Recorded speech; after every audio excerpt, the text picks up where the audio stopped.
Kayleigh, welcome.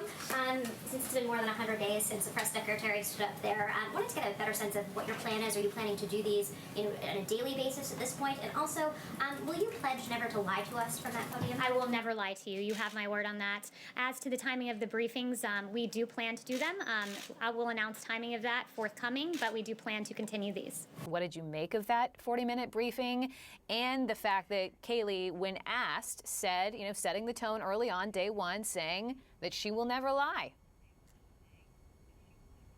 Well, I think journalists are going to hold her to that standard. We'll see how that lasts, given the person for whom she works. I would have to say a couple of things strike me. First of all, she was playing to an audience of one, and you know who that is, watching from the Oval or wherever he was, watching to see how she performed. And she really hit the notes, it seems to me, that the president wanted her to hit, particularly not only about the coronavirus, but raising the question of General Flynn. Because she wasn't asked a question about Michael General Cohen. Flynn. She turned it.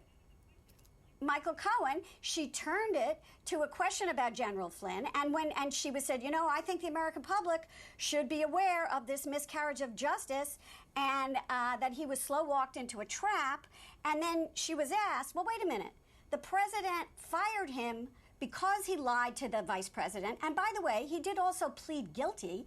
And she said and raised what the vice president said yesterday. Well, Pence is now inclined to believe General Flynn. So it seems to me we can read into that from what the president said the other day, that maybe he would rehire him, that there may be a pardon in the works at some point pretty soon.